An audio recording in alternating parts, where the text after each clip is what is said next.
place where there isn't any trouble. Do you suppose there is such a place, Toto? There must be.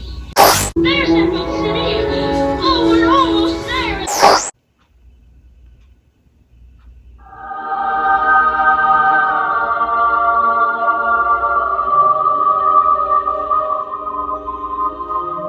Oh my God! Wow! We were in screaming color. I've stuck a little insect on the head to take the bite out of them. But it wasn't a dream. I dreamed a dream. It was a place. And you, and you, and you, and you were there. And you. They're so pretty. So I've been told. Can you believe it? Yes, we can.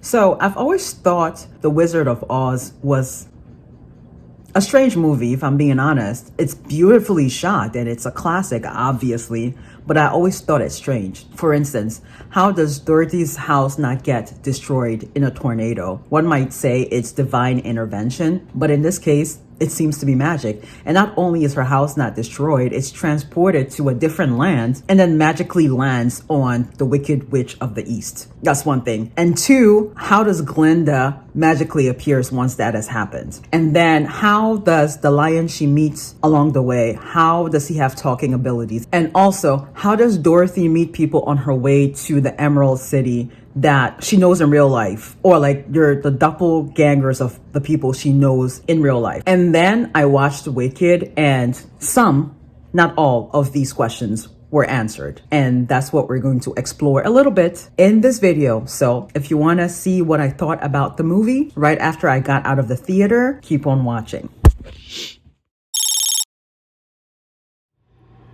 I got my ticket for Wicked. I'm so excited. I had seen that they had like an early access on Wednesday, the 20th of November, and the movie is due out to the public on the 22nd, Friday the 22nd. And I wanted to go see that initially, but there was only one viewing for 7 p.m, which makes sense. So I figured I would just wait till the next week when I'm actually off and see it on a Tuesday, which is my day off. So it says 10:20 a.m. and it's not. It's at 3:20 p.m, obviously in the afternoon. So yeah, I'm so excited. And in preparation, I'm going to go rewatch the original Wizard of Oz with Dorothy. And then I'll rewatch Oz, which came out back in, was it 2014 or 15 with James Franco? And then I'll probably try to see if I can watch the one with Michael Jackson and Diana Ross for the first time. I've never seen that one. That's the only like Wizard of Oz related movie that I haven't seen, the one with Michael Jackson. I'm definitely very excited. And my review and thoughts about the movie is going to come out sometime in December when I do my, I don't want to call it Vlogmas because I'm not recording in real time. But yeah, it'll come out in one of the videos from my December videos, which again, I'm going to be vlogging all 31 days in December. Liar! Liars! Liar! Again, I don't want to call it Vlogmas because I'm not vlogging every day in real time. They're pre-recorded. So this one is just sort of like preparing for Wicked. I'm very excited. And yeah, I'll see you in the next clip. I'm actually glad I'm rewatching this movie because I just now realized after how many years of watching this movie. Actually, this is the first time I'm watching it as an adult. The last couple times I watched it, I was maybe like a teenager and none of it made sense. I didn't understand why it was a classic.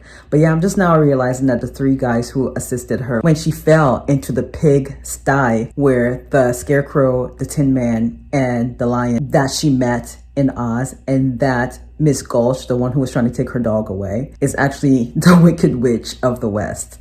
Brilliant. Okay, so I just arrived at the parking lot to see my Wicked movie, or to see the Wicked movie. I said my Wicked movie. And I have never seen this many cars in this parking lot before. And this is my 4th time coming to this movie theater, the Regal.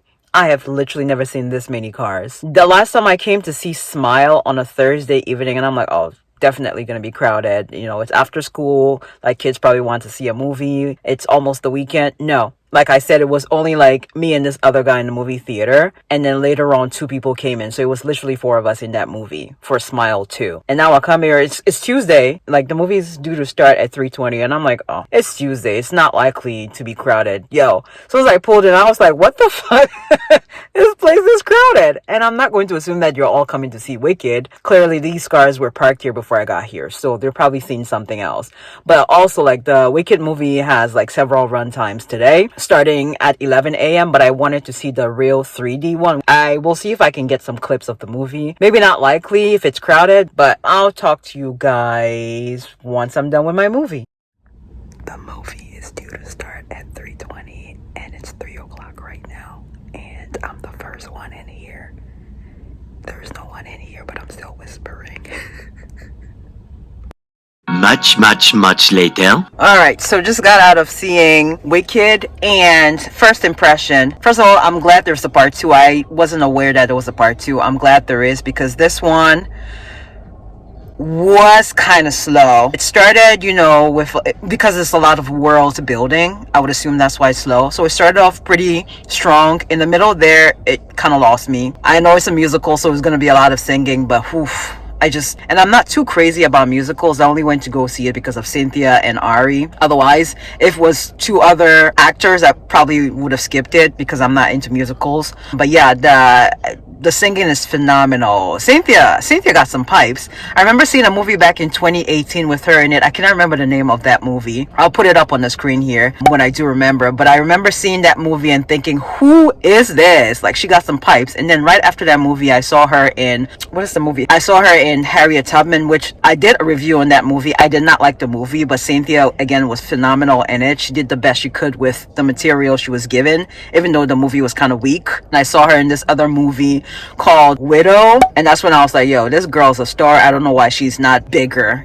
She should be bigger. But I think this movie is definitely gonna make her the star that she really is supposed to be, because yeah, she can sing, she can act, everything, she all that. But yeah, the ending of this part 1 was just phenomenal, man. Like, oof, give me goosebumps.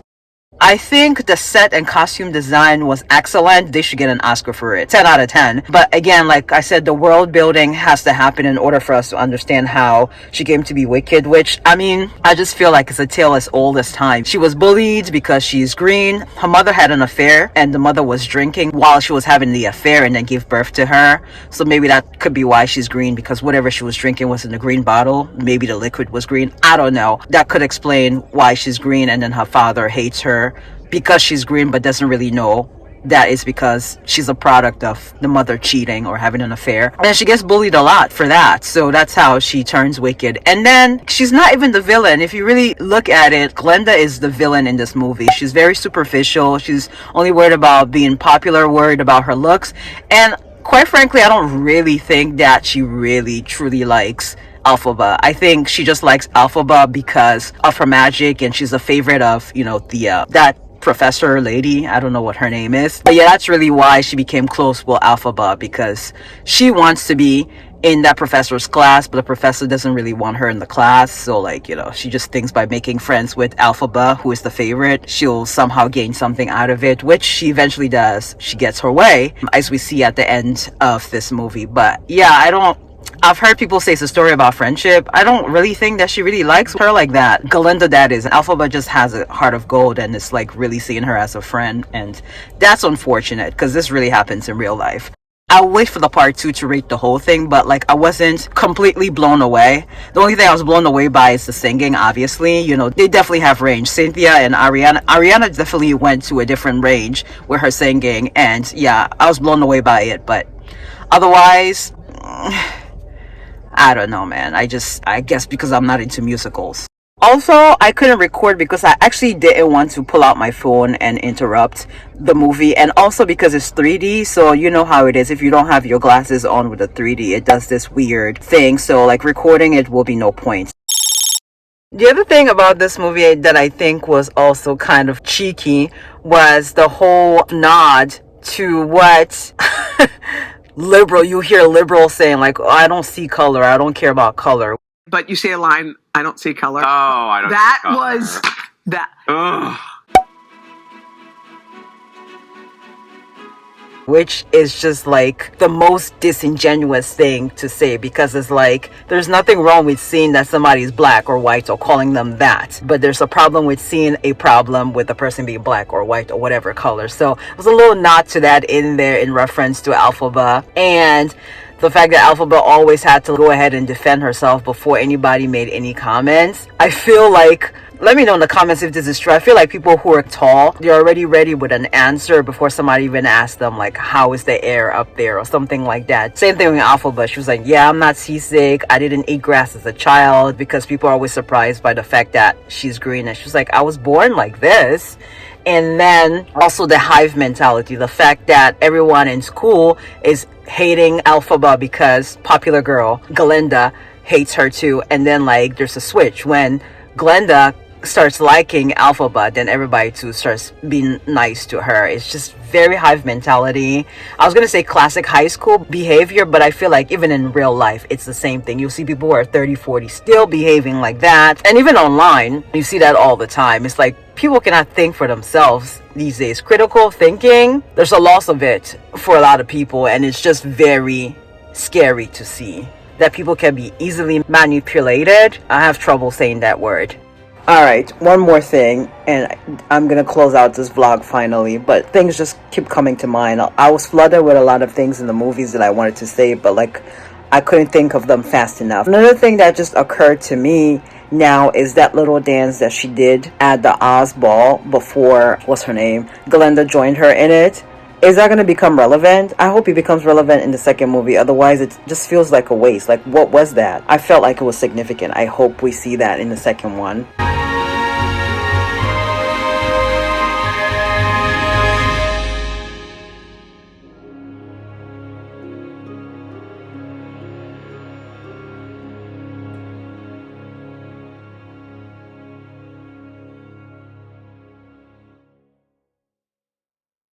Also, I don't know what the poster has to do with the movie. I didn't, like, what secret is there that Glinda is telling Elphaba that we don't know about? I certainly hope, like, all of that is revealed in the second movie, because for right now, I just feel like it's incomplete, because it is incomplete, but I'm just like, what is all of that? 2 hours of just, it felt like a whole lot of, I don't want to say nothing, but, like, I was waiting for the big moment. The ending was definitely a moment for sure. And then the beginning, I forgot to mention, picks up right where the Wizard of Oz left off, because you remember, if you watch the Wizard of Oz, what's her name, Dorothy threw water on the Wicked Witch of the West, who we now know as Elphaba, and she melted, and she said, I'm melted into the ground. So that's where the movie picks up, that the Wicked Witch is dead. And so now we go back to what made her like evil, and then we get the backstory of it. Idina Menzel, who played Elphaba in the Broadway version of Wicked, I've never seen it, but suddenly a lot of these shorts and like clips from Defying Gravity, the song, keep popping up on my timeline on YouTube, and of course I click on it. So she played Elphaba. Didn't she make a cameo in this Wicked movie? I'm pretty sure I saw that face like in the whole like number for Welcome to Oz, when Ariana Grande and Cynthia Erivo arrive in Oz, and there's a whole performance. If I can find the clip, I'll put it in, but the movie literally just came out, so I doubt I'll be able to find it. But I feel like she made a cameo in there, which was really cool. So that's a nod to her. And then something else that I just realized watching Oz the Great and Powerful, so like the spin-off of The Wizard of Oz, the one that came out in 2013 with James Franco, he was sent to go kill the Wicked Witch, and they were like in the dark forest, and then they came across Glinda, the good witch, and she was in the dark forest about to open the gates to the cemetery or something. I should have known then that she was the villain, because she had like the dark cloak on and everything. Then she revealed herself as Glinda the good witch.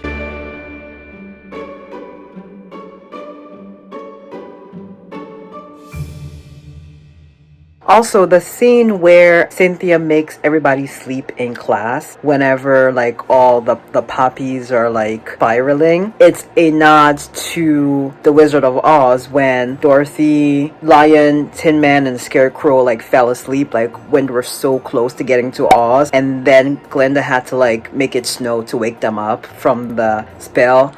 I think that was really cool. It was like little nods to different things throughout the movie that I'm only just now realizing. I didn't realize it as I was watching the movie until I came back. I always like to marinate on the movie like a few days after I watch it, and now I'm realizing all these things and like how brilliant it was. Because I remember yesterday in my car when I was giving my first impressions, I was like, it was good. I loved the performance. The singing was strong and everything, but it was kind of slow. And it's still that I still feel that way, but now I'm realizing it's a little bit more. There's more to it than meets the eye. And yeah, I definitely cannot wait for the second one. I guess maybe Dorothy will be in the second one. It would make sense for her to be in the second one. Last point here. I think Madame Marble is basically the representation of, I don't know, the powers that be that seek to keep groups of people fighting, divided, and in a constant state of competition. You're seeing somebody else as competition, so you don't like them. So that's what she represents, because Elphaba and Glinda were, like I said before, I don't really think they were like true friends. But I mean, there was some sort of friendship formed, right? And then the Marble comes in between them.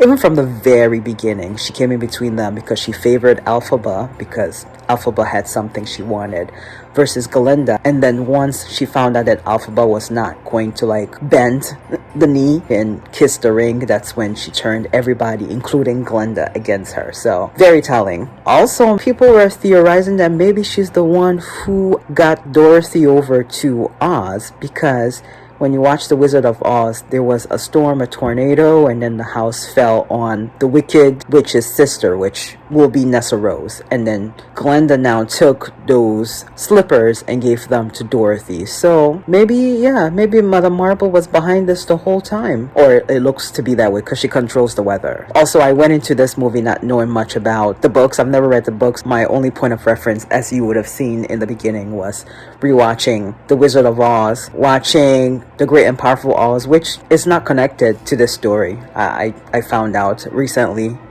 And then I still have yet to watch The Wiz, the one with Michael Jackson and what's her name, Diana Ross. But yeah, that's all I have. I hope you guys enjoyed. This was just like my impressions. Again, this wasn't a proper review.